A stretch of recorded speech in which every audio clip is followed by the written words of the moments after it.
Bonjour et bienvenue aux conférences mensuelles du Centre de recherche sur les services éducatifs et communautaires. Nous sommes ravis d'avoir parmi nous Jean-Sébastien Landry, qui nous parlera du sens de leadership dans les écoles francophones en Ontario. Et la présentation aura lieu en français. Le titre de sa communication est Phénoménologie sur le leadership des directions d'écoles franco-ontariennes en contexte francophone minoritaire. Je suis Eduardo González Castillo, je suis co-directeur de CREX dans le centre qui est dirigé par le professeur Peter Mele. Nous collaborons avec des partenaires communautaires pour co-créer et mobiliser des connaissances afin d'améliorer les politiques, les programmes et les services. Bienvenue à tout le monde, très enchanté d'être ici aujourd'hui. Merci beaucoup pour l'invitation. Alors aujourd'hui, je vais vous présenter un peu les résultats le sujet de ma maîtrise, qui est une phénoménologie sur le leadership de direction d'école franco-ontarienne en contexte francophone minoritaire. C'est une maîtrise qui est sous la supervision d'Andréane Gélina-Proux de l'Université du Québec en Outaouais et de Eliane Duluth de l'Université d'Ottawa. Alors, merci encore une fois pour cette invitation. Ça fait un grand plaisir de partager les résultats, d'avoir une discussion, puis j'espère, et de continuer à apprendre dans mon jeune parcours de chercheur. Alors, comme introduction, je peux vous parler un peu de l'inspiration de la maîtrise. Ça a commencé un peu dans un colloque en 2015, quand un professeur réputé en droit linguistique mentionnait ou discutait un peu comment parfois les enseignants francophones ne réalisaient pas la chance qu'ils avaient à mettre les pieds dans une école francophone et qu'on se devait de partager cette mission, de tenter à continuer à briser le statu quo. Donc, de ne pas seulement profiter des ressources que nous avons, mais de continuer à avancer pour l'acquisition des droits linguistiques dans son cas, mais aussi des acquis pour les francophones dans les écoles, donc de partager cette fierté, cet amour-là du français, parce que nous étions dans un environnement anglo-dominant. Mais dans le même colloque, on parlait aussi, est-ce que nous, comme communauté francophone minoritaire, on est capable de aussi, en même temps, d'accueillir une proportion relative en hausse de l'immigration? Est-ce qu'on est aussi capable d'accueillir différentes cultures et de permettre en même temps l'essor de la culture francophone? Donc, ce questionnement-là a créé un peu les bases de ma problématique.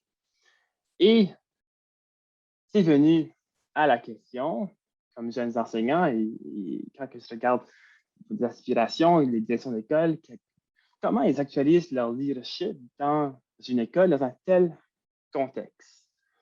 Alors, ces contextes, on parle du contexte francophone minoritaire et du contexte ethnoculturel, linguistique et religieux. Et nous allons voir que dans la problématique, que ces contextes-là ont des enjeux particuliers. Et pour répondre à ces enjeux-là, le ministère de l'Éducation de l'Ontario octroie un mandat précis aux écoles et de facto, ça a une influence sur le leadership et direction d'école. Alors, le plan aujourd'hui de la présentation, nous allons débuter, on a déjà débuté par l'introduction, donc nous allons parler du chapitre 1, donc énoncer la problématique. Nous allons aller voir les enjeux sociodémographiques que nous avons en Ontario. Ce qu'on signifie par le terme conciliation, donc quand on parle de conciliation des mandats, conciliation du leadership, qu'est-ce qu'on veut dire par ça? Et ça va nous amener aux objectifs et à la question de recherche. Au chapitre 2, nous allons discuter du cadre conceptuel. Donc, nous allons creuser en détail dans les mandats du ministère de l'Éducation de l'Ontario pour répondre au contexte francophone minoritaire et au contexte de diversité ethnoculturelle, linguistique et religieux. Nous allons aussi creuser pour le leadership qui est demandé des directions d'école pour répondre à ce contexte. Ensuite, on va parler de la méthodologie. Sans surprise, on va parler de pourquoi que nous avons opté pour une recherche phénoménologique. Nous allons discuter comment on a choisi nos participants, l'importance d'avoir des participants qui représentent bien le phénomène à l'étude, dans ce cas ici, le leadership. la démarche de recherche et notre analyse. Par la suite, nous allons présenter les résultats. Donc, on souligne 6 principales sous-thématiques. Et ça nous amène finalement au chapitre qui va nous mener à notre conclusion. Donc, qui est une discussion sur les ressemblances et les différences entre le leadership transformatif et le leadership culturel partagé, ce qui est le but de ce colloquium. Alors, le contexte francophone minoritaire. Alors, quels sont les enjeux sociodémographiques ontariens en contexte francophone minoritaire et le mandat de l'école? Je pense que j'en apprends à personne. La proportion des anglophones en Ontario est beaucoup plus élevée que celle des francophones. Plusieurs facteurs où ça crée plusieurs conséquences qui font en sorte que, bon, Landry, Allard et Deveau les soulignent et que, bon, on présente une situation préoccupante. Donc, on dit que la démographie des francophones est en diminution, le taux de naissance également. On remarque une augmentation des familles exogames, donc l'environnement socio-culturel des enfants à la maison est de plus en plus parfois anglophone. Et il y a aussi une dispersion, augmentation de la dispersion des francophones. Donc, ce qui veut dire que les îlots francophones sont... donc, il y a une dispersion en augmentation qui fait en sorte que les îlots francophones sont soit de plus en plus répandus à travers le monde ou de plus en plus petits. Alors, cette situation qui semble préoccupante a fait réagir le ministère de l'Éducation en Ontario en 2004. On la connaît bien, la PAL, la politique d'aménagement linguistique, et qui donne le mandat pour répondre à ces enjeux, le mandat d'assurer la protection, la valorisation et la transmission de la langue et de la culture française en milieu minoritaire. Mais la question actuellement qu'on se pose, est-ce que cette politique répond bien au contexte d'aujourd'hui? Eh bien, la réponse est non. Parce que, me semble, est non, parce qu'on remarque un contexte de diversité ethnoculturelle, linguistique et religieuse. Qu'est-ce qu'on veut dire par ce contexte? Eh bien, on remarque qu'il y a une augmentation de la diversité ethnoculturelle et religieuse chez les élèves en contexte francophone minoritaire, ce qui veut dire que les écoles francophones vivent des changements. Ils ouvrent leurs portes à une diversité grandissante des élèves. Et le pourquoi, qu'est-ce qui explique cette situation-là? Eh bien, il y a des changements démographiques dans les écoles de l'Ontario. Donc, ça, c'est une réalité actuellement qui se passe dans les écoles. Les élèves nés à l'étranger dans les écoles sont passés de 6,2 % en 2009 à 7,9 % en 2014 et 2015. Et Statistique Canada, dans la prédiction, il remarque qu'il est très probable qu'il y ait une hausse, il va y avoir une hausse de la proportion relative d'immigrants d'ici 2061. Donc, l'école, elle aussi, face à ce contexte, donne un mandat. Et quel est ce mandat? Le ministère de l'Éducation a émis 3 politiques qui demandent à l'école en contexte francophone minoritaire, donc de non seulement assurer le dernier mandat qu'on vient de discuter, donc celui de protéger, transmettre et valoriser la langue et la culture francophone, mais ils doivent aussi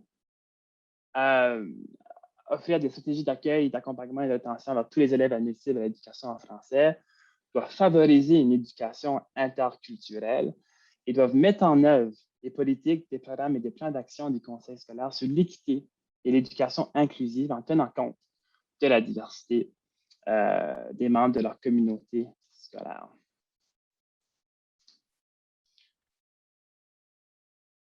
Or, ces directions d'école en contexte francophone minoritaire ne sont-elles pas confrontées à un dilemme lorsqu'elles tentent par l'entreprise de leur leadership de mettre en œuvre les exigences du ministère de l'Éducation de l'Ontario? Alors, on rentre ici dans notre contexte spécifique. Donc, on va discuter de la conciliation. Alors, ce qu'on remarque ici, c'est que le ministère de l'Éducation de l'Ontario offre des mandats qui découlent à un rôle à l'école, qui découle ensuite d'un rôle de la direction d'école et qui ensuite découle au leadership de la direction d'école. Dans la littérature actuellement, on discute beaucoup de soit un contexte francophone minoritaire ou soit d'un contexte de diversité ethnoculturelle, linguistique et religieuse. On remarque que on se pose la question, mais où sont la littérature qui discute d'un contexte qui concilie ces réalités? Donc, il semble donc nécessaire de recréer et de redéfinir l'école en contexte francophone minoritaire qui exerce des activités également en contexte de diversité ethnoculturelle, linguistique et religieuse.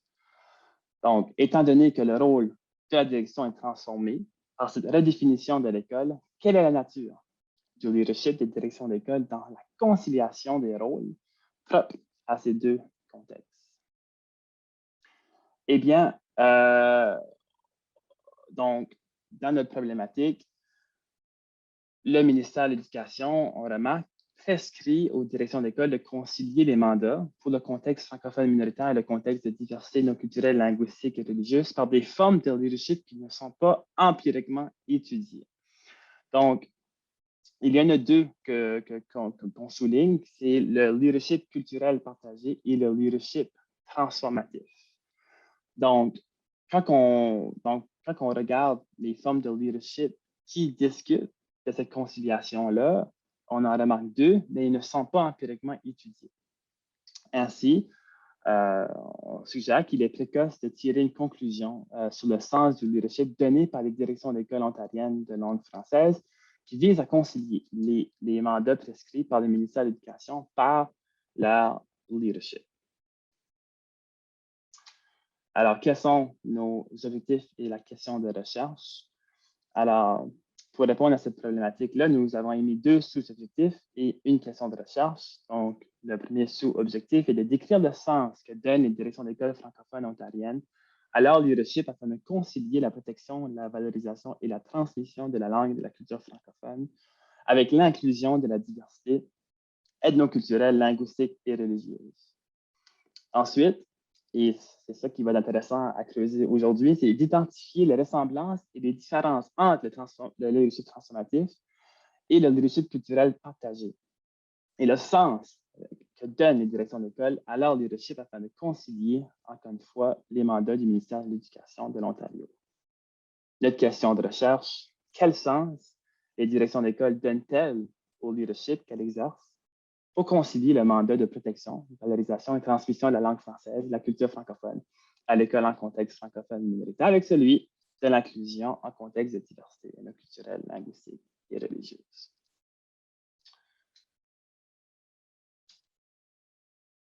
Alors, pour la section du cadre conceptuel,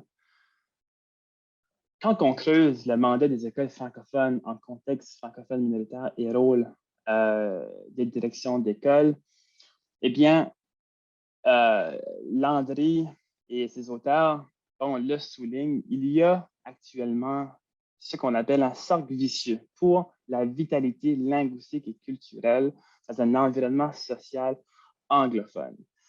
Donc, on remarque, quand la vitalité de la communauté francophone, on remarque actuellement par les facteurs qu'on a mentionnés dans la problématique, est en déclin, et bien l'environnement social de l'enfant augmente. Donc, il est plus souvent en anglais, ce qui apporte chez lui une construction identitaire. Donc, il vit par ses émotions en anglais et qui fait en sorte qu'il lui donne un plaisir à parler l'anglais. Et ça continue, donc c'est un cercle vicieux.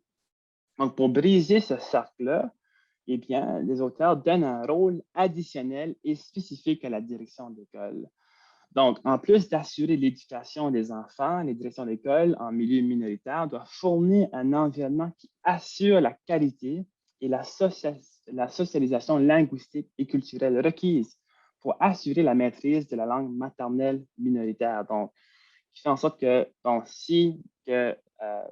soit dans l'environnement socioculturel ou en dehors de l'école, c'est en anglais, mais à l'école francophone, on offre un environnement qui permet d'assurer la qualité de cette socialisation linguistique et culturelle pour apprendre le français et d'aimer cette langue pour lorsqu'il vient le temps à regarder le profil de sortie de l'enfant, qu'il soit prêt à vivre une vie épanouie en français. Ce qui assure la vitalité linguistique et culturelle de cette langue.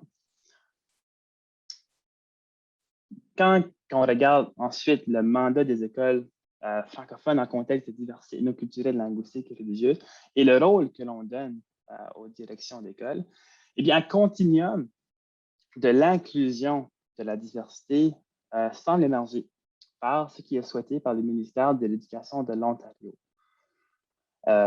et par les études effectuées sur le leadership des directions d'école en contexte de diversité ethnoculturelle, linguistique et religieuse. Donc, on remarque un continuum à 3 paliers. Donc, le ministère de l'Éducation de l'Ontario souligne que l'inclusion de la diversité signifie que tous les élèves se sentent représentés dans le curriculum et dans leur milieu immédiat. De même que dans leur milieu scolaire en général et dans lequel la diversité est valorisée et toutes les personnes sont respectées. Donc, on parle ici de l'intégration d'un curriculum éducatif, la découverte du caractère multi-unique et multiculturel de la société et d'avoir une approche multiculturelle. Donc, on parle ici de la célébration des mets, de la musique, des vêtements de différentes cultures, où est-ce qu'on se sent que, il y a une présence de cette diversité dans la vie à l'école. Mais dans la littérature, on remarque qu'on parle d'aller plus loin. Donc, on parle de répondre à la reproduction d'inégalités, de répondre à des problèmes tels que le racisme et la discrimination. Oh, excusez-moi. Et de mettre en œuvre des politiques, des programmes et des plans d'action, ceux qui visent sur l'équité. Donc, ça rejoint les recherches de Gilena Proulx et de Ryan, qui soulignent l'importance de répondre aux problèmes tels que le racisme et la discrimination. Donc, les écoles doivent aussi faire preuve d'inclusion en contexte de diversité non culturelle, et ils font en conjuguant à la fois équité et transformation sociale. Puis cela rejoint le troisième palier, qui est celui d'éviter le statu quo. Donc, ce troisième palier est soulevé par les recherches de Bauer et de Akiri, de Shields, de Harris, de Walker et d'Imock. Donc, il précise que l'inclusion de la diversité ethnoculturelle, linguistique et religieuse comporte aussi la transformation de la structure organisationnelle de l'école dans une visée de justice sociale, donc pour tenter d'éliminer la discrimination. Alors, à la lumière de cette recension des écrits, nous définissons donc l'inclusion de la diversité ethnoculturelle, linguistique et religieuse comme un continuum. Dans notre cadre conceptuel, qu'en est-il du leadership des directions d'école? Eh bien, dans notre problématique, nous avons souligné 2 leaderships. Nous avons souligné le leadership culturel partagé et le leadership transformatif. Donc, en ce qui a trait au leadership culturel partagé, il y a 4 axes qui sont soulignés par la CELF, le ministère de l'Éducation et le CEMEC. Donc, le leadership partagé, le leadership axé sur le dialogue authentique, le leadership et climat de confiance et le leadership et appropriation de la langue française. Donc, pour ces auteurs, la somme de ces ces 4 leaderships font en sorte qu'on appelle un leadership culturel et partagé. Et théoriquement, donc selon les écrits, on remarque qu'il y a des éléments qui semblent répondre tant au contexte francophone minoritaire qu'au contexte de diversité ethnoculturelle, linguistique et religieuse. Que je peux aller en détail dans le leadership partagé en soi, la souligner d'une relation de travail sur la direction d'école, va tenter de s'éloigner de principes hiérarchiques ou d'autorités qui sont centrales. On va partager ses besoins, on va partager sa vision, on va partager la responsabilité d'accomplir les tâches ou les mandats que l'école obtient. Puis ça peut aller autant chez les enseignants que chez les élèves. Le leadership axé sur le dialogue authentique, là, on parle plus d'avoir de conversations honnêtes, de conversations courageuses, puis de remettre en question des pratiques culturelles. Puis, C'est ce qui s'est avéré par le ministère de l'Éducation de l'Ontario comme étant délicat à faire, il s'agit de parler de soi, de défendre ses convictions et ses valeurs. Donc, on demanderait ça chez les directions d'école. Cette demande se superpose ensuite au leadership et climat de confiance qui est caractérisé par la confrontation dynamique, équitable, digne et respectueuse des représentations multiples de la culture. Donc, on parle ici on parle de confrontation dynamique, équitable, digne et respectueuse des représentations multiples de la culture. Mais en même temps, on parle aussi que la culture, donc on dit que la culture francophone n'est donc pas limitée à des styles ou à des territoires particuliers. Au contraire, elle appartient à ceux et celles qui participent d'une manière ou d'une autre à son épanouissement, sans égard notamment aux différences, aux frontières, aux origines, aux styles, aux âges et aux accents. Et finalement, le quatrième axe, c'est leadership et appropriation de la langue française, qui demande finalement au leader de s'employer à parfaire sa connaissance de la langue française. Donc, en somme, le seul leadership vise l'appropriation de la langue et de la culture francophone. Appropriation qui est dite effectuée dans un esprit d'équité. Donc, encore une fois, un leadership qui semble mélanger et répondre aux enjeux au contexte francophone minoritaire, au contexte de diversité ethnoculturelle, linguistique et religieuse. Et nous, ce qu'on tente de faire, c'est de voir si empiriquement, il s'agit de bel et bien le cas de comment les directions se sentent quand ils emploient leur leadership. Le deuxième leadership, qui théoriquement semble répondre à des enjeux autant pour les contextes, eh bien, c'est le leadership transformatif qui est une théorie élaborée par Shields en 2010 et 2013 qui décrit 8 principes.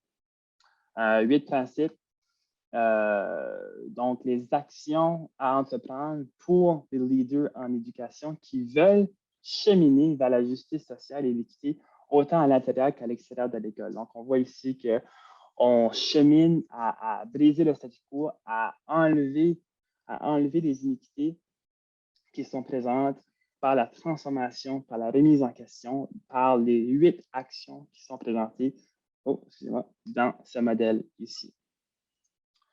Donc, premier principe, on a le mandat pour effectuer des changements. Donc, on se donne le mandat de déconstruire des croyances et des pratiques qui perpétuent le statu quo ou la pensée déficitaire. Ensuite, on remarque le deuxième, c'est les examens des cadres de référence. Donc, on fait donc ensuite la priorité à la démocratie, l'équité et la justice, ce qui apporte une redistribution du pouvoir. Donc, encore une fois, pour briser les iniquités. Donc, ensuite, le cinquième, c'est l'équilibre entre le bien individuel et le bien commun. Le sixième, conscience de l'interdépendance, l'interconnexion entre les humains et sensibilité aux phénomènes mondiaux. Et le septième, l'analyse critique menant à des solutions. Et le tout est chapeauté par un courage moral, donc qui demande à faire preuve de conversation courageuse. Alors, maintenant que la problématique et le cadre conceptuel furent présentés, on arrive à la méthodologie. Donc, pourquoi que le devis de recherche phénoménologique fut utilisé pour répondre à la question de recherche? Eh bien, c'est quoi le devis de recherche phénoménologique? Bon, donc, notre position ontologique, c'est l'intercompréhension humaine. Donc, intercompréhension qui veut dire une compréhension réciproque. Donc, le chercheur doit réellement laisser sa place aux intentions du participant. Donc, le chercheur adopte une position qui est complètement neutre. Le chercheur adopte, donc, il ne tente pas d'interférer dans la compréhension du phénomène du participant. Le participant présente son expérience et le chercheur doit tenter de rentrer dans une intersubjectivité. Donc, vraiment de bien saisir le sens que le participant donne à l'expérience qu'il vit. Alors, la parole est complètement donnée aux participants, ce qui fait en sorte que nos critères de sélection de nos participants doivent être cohérents avec nos objectifs de recherche. Donc, encore une fois, nos objectifs de recherche, eh bien, c'est de saisir le sens que les directions donnent à leur leadership quand ils vivent les différents contextes, donc les enjeux du contexte francophone militaire et ceux du contexte de diversité non culturelle linguistique. Alors, en Ontario, on a choisi la ville d'Ottawa comme étant le site de recherche. Donc, c'est la ville ontarienne qui compte le plus d'écoles publiques en contexte francophone minoritaire, avec 21 écoles francophones au primaire, puis 7 au secondaire. Donc, à titre de comparaison, Toronto en a 16 élémentaires et 4 secondaires. Puis, après Toronto, Ottawa-Gatineau, c'est aussi la deuxième région métropolitaine dans la province qui enregistre le plus d'habitants nés à l'extérieur du pays. Donc, une étude sur le territoire d'Ottawa nous assure que les écoles sont en contexte de diversité non culturelle, linguistique et religieuse et en francophone minoritaire. En ce qui concerne la taille, on s'est basé sur Fortin et Gagnon, qui précise que la taille de l'échantillon doit être déterminée par le principe de saturation empirique. Donc, c'est ça. Donc, le nombre de participants, selon Kressel en 2012, lui mentionne entre 5 à 25 pour atteindre ce principe de saturation. Il y a aussi déjà eu une étude phénoménologique sur le leadership et direction d'école en contexte francophone minoritaire, une thèse de doctorat en 2014, qu'eux ont eu 10 participants. Nous, finalement, on a eu 5, ce qui rentre dans les critères mentionnés ici. Et pour bien choisir ensuite, donc on a choisi la ville, mais pour bien choisir nos directions d'école et les écoles à étudier, on a approché les conseils des écoles. Puis, on a présenté le tableau ici. Donc, on cherchait les directions qui remplissaient les critères suivants. Donc, on cherchait des directions qui avaient leur poste depuis au moins 2 années scolaires complètes, qui travaillaient soit au CEPEO ou au CE, au Conseil catholique, que l'école de la direction comporte au moins 25% d'élèves issus de l'immigration, que le plan d'amélioration laisse une place importante. Donc, ici, on remarque le mandat donc, de la PAL, donc à la transmission, à la protection, à la valorisation de la langue et la culture francophone. Et ensuite, on remarque ici les mandats qui a trait à assurer l'inclusion de la diversité non culturelle, linguistique et religieuse. Donc, les plans d'amélioration laissent une place importante aux 2 mandats. Donc, ici, on est recherché notre conciliation. Et pour aller un peu plus loin, que la direction d'école a déjà effectué des changements dans une optique d'équité et d'inclusion de la diversité non culturelle. Donc, selon notre informant, donc selon notre conseil scolaire, que la direction d'école, selon eux, elle a déjà effectué, elle remplit bien ces critères-là. Donc, notre démarche de recherche, donc, on a effectué une collecte de données verbales. Donc, nous sommes allés rencontrer les directions d'école. Donc, ça, c'était avant la pandémie. Donc, c'est fait des collectes de données verbales en personne. Et le questionnaire fut divisé en 3 temps, en 3 thèmes. Donc, nous avons cherché à bien saisir le sens que les directions d'école donnent à leur leadership en contexte francophone minoritaire. Puis, la façon que le questionnaire était émis, c'était 100 premiers. Puis ensuite, le leadership en contexte de diversité non culturelle, linguistique et religieuse. Et par la suite, tenter de bien comprendre le sens que les directions d'école donnent à leur leadership quand vient le temps de concilier les 2 contextes. Pour l'analyse, il y a eu la lecture des données. Donc, on a un journal de bord et de l'entrevue. Et notre 3e élément pour la triangulation, c'est pour ensuite, à l'étape 7, on valide nos résultats en demandant l'opinion de chaque participant. Lors des lectures des données, nous avons divisé, en suivant les principes de l'étude phénoménologique, nous avons divisé les données en unités de signification. Donc, encore une fois, on a complètement, l'objectif est de complètement laisser nos biais de côté toutes les études la recension des écrits qu'on a déjà effectuées, nos expériences personnelles et même subjectives en tant que francophone issu d'un milieu minoritaire. Donc, on fait ce qu'on appelle les putsch. Donc, on complètement se soustrait de notre subjectivité et on tente réellement de rentrer dans l'expérience du participant pour bien saisir le sens que ces dernières donnent à son leadership.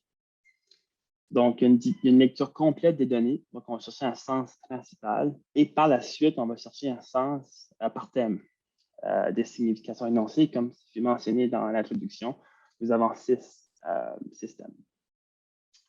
Donc, ensuite, la synthèse des résultats. Puis ensuite, la dernière étape est de décrire de façon exhaustive le phénomène étudié par un énoncé clair et sans équivoque. Puis ensuite, à l'étape 7, c'est valider ces résultats-là en demandant l'opinion de chaque participant. Donc, cette démarche-là suit les principes de Colliasi, Deschamps, Fortin-Gagnon, Georgie, Paillet, Muschieli et Savozac. Alors, les résultats, le moment où on attend tous, comment les directions d'école ont réagi face à leur demande notre demande de saisir le sens de leur leadership pour le contexte francophone minoritaire, ensuite la diversité et ensuite pour la conciliation. Alors, comme c'est mentionné, on avait 5 directions d'école qui furent interviewées et on présente, donc on a 6 sous-thématiques qui sont ressorties. La première sous-thématique, c'est les directions d'école définissent leur contexte francophone minoritaire en parlant des représentations identitaires des élèves. Donc, quand vient le temps de définir le contexte francophone minoritaire, pour eux, immédiatement, ils font référence aux représentations identitaires des élèves, voire même à leur propre parcours identitaire. Ensuite, une autre sous-thématique est que quand vient le temps de décrire leur leadership, ils vont le décrire dans un contexte, en faisant référence à un contexte qui est conciliant, donc un contexte qui concilie le contexte francophone minoritaire et la diversité, mais mettre l'accent sur des interventions afin de prioriser l'engagement envers la langue française. Ensuite, il y a des moments où est-ce qu'ils parlent spécifiquement de leur leadership en contexte francophone minoritaire, donc nous allons voir qu'est-ce que ça veut dire empiriquement. Il y a des moments qui parlent d'un contexte conciliant et intervention afin d'aller plus loin, donc avec une visée de justice sociale. Ensuite, le leadership en contexte de diversité non-culturelle, linguistique et religieuse, également, on a des traces empiriques où est-ce qu'ils parlent spécifiquement de leur leadership en faisant référence spécifiquement à un contexte de diversité non-culturelle, linguistique et religieuse. Donc, dans la tête, quand ils pensent à un contexte de diversité non-culturelle, linguistique et religieuse. Et dans le cas-là, non, dans un contexte conciliant. Et finalement, oui, il y a des moments que les directions d'école ressentent qu'ils actualisent un leadership pour répondre à un contexte conciliant. Donc, encore une fois, le chercheur s'est assuré d'une attitude neutre et ouverte afin de permettre l'émergence de significations imprévues. Puis je vous dirais, une des significations imprévues, c'était celui qu'on définit le contexte francophone minoritaire en faisant référence immédiatement à comment se sentent les élèves. Alors,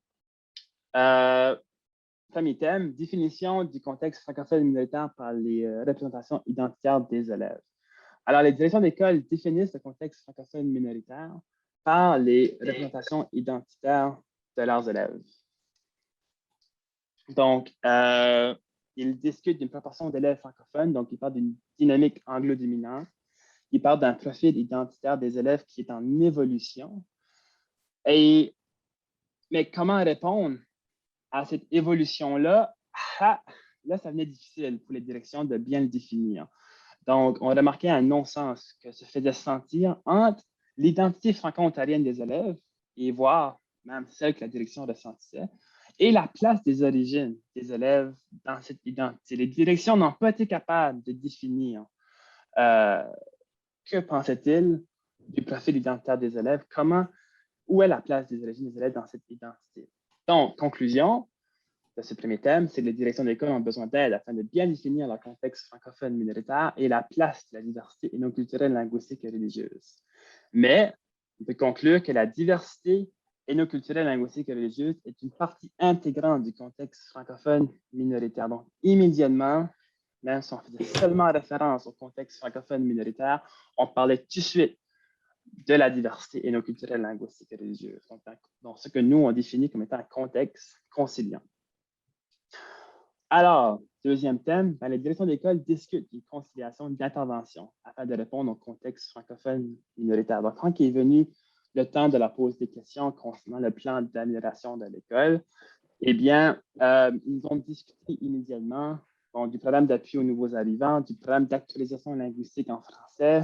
Ils ont dit que c'était important d'avoir des spectacles, des clubs de lecture, des sorties dans les fermes, des musées qui se passaient en français. Donc, la conclusion, eh bien, on y voit peu la place de diverses cultures et comment celles-ci redéfinissent l'identité et la culture de l'école. Donc, oui, on donne une place, on donne des pistes d'intervention pour répondre à la diversité non culturelle, linguistique et religieuse, mais comment celles-ci redéfinissent, où est encore la place de la priorité est encore mise envers d'engager les élèves à apprendre la langue et la culture francophone. Les interventions ne sont pas nécessairement en tout cas, la façon que les directions se ressentent, ils ne mentionnent pas ou ils ne discutent pas comment que la place des diverses cultures doit s'épanouir dans l'école. Puis, donc comme exemple, ici, on a suggéré deux extraits. Une fois que l'enfant parle le français, c'est de poursuivre cet engagement-là. Donc, autre que seulement avoir un engagement d'aspirer un jour d'avoir un poste haut placé, mais d'avoir vraiment cet engagement et cet amour pour la langue française. Donc, de vouloir la parler dans les corridors, à la cour d'école, puis même dans leur propre communauté. Donc, on voit encore ici, on cherche à aller vers une conciliation, mais la place est encore mise. Pour protéger la langue française à développer, c'est de s'assurer que la vision et la culture de notre école sont en train de bâtir la fierté des franco-ontariens. Donc, encore ici, on parle d'une fierté d'être francophone. Puis ensuite, on parle d'une diversité. Donc, on dit, oui, c'est ça notre minorité francophone, c'est diversifié, mais en même temps, on parle d'une fierté d'être franco-ontarien. On met encore l'accent de valoriser et protéger la langue française et non les cultures nécessairement d'origine des élèves. Alors, ensuite, troisième thème, les directions d'école discutent des formes de leadership afin de répondre au mandat de transmettre, de protéger, de valoriser la langue et la culture francophone. Donc là, qu'en est-il de comment vivre le leadership de direction d'école en contexte francophone minoritaire? Alors, on a demandé aux directions des moments déterminants de leur leadership et on en soulève plusieurs que vous pouvez voir ici et que nous allons réviser dans la section analyse.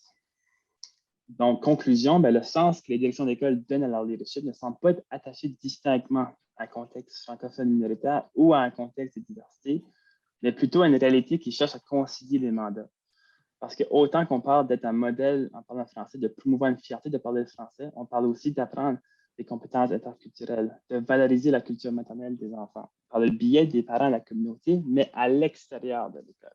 Donc, il reste qu'il y a une vision unidirectionnelle, soit le transfert de la langue et de la culture francophone est priorisé. Donc, qu'en est-il quand on parle seulement d'un contexte de diversité ethnoculturelle, linguistique et religieuse?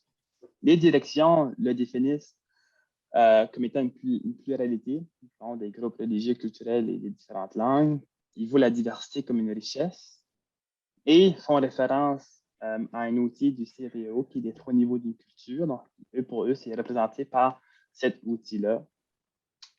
Et que la vision, ça doit mener à la maîtrise de compétences supplémentaires. Donc, doit aller plus loin que le partage de musique, de nourriture et de vêtements. Mais ça, c'était seulement souligné par 2 directions sur 5.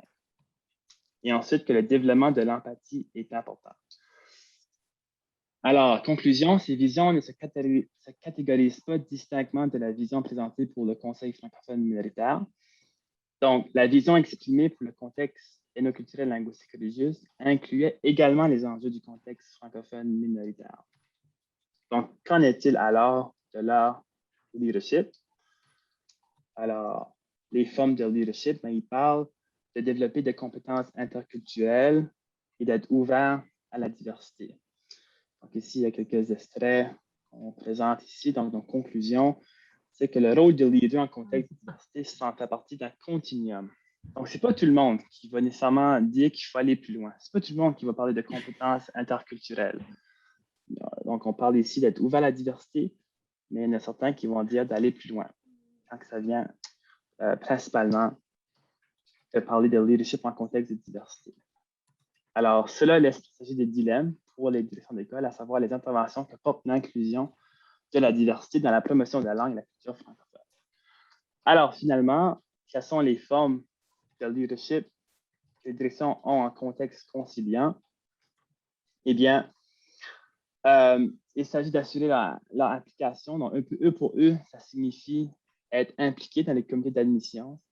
Ça signifie pour eux de développer une application citoyenne sur tout le monde, de développer de l'adaptabilité, une ouverture d'esprit, une persévérance et viser à obtenir plus de formation au sujet de l'équité et des compétences interculturelles et avoir de l'intégration de la diversité au niveau pédagogique. Donc, adopter un certain leadership pédagogique à ce niveau-là. Donc, conclusion, il y a des difficultés encore à catégoriser. Donc, les directions, eux ne voyaient pas ça, ils ne voyaient pas à catégoriser le contexte francophone minoritaire et le contexte de diversité ethnoculturelle. Eux le voyaient comme un tout, en harmonie. Mais ils avaient quand même une difficulté à offrir une définition claire sur à quoi ça doit ressembler, cette harmonie-là.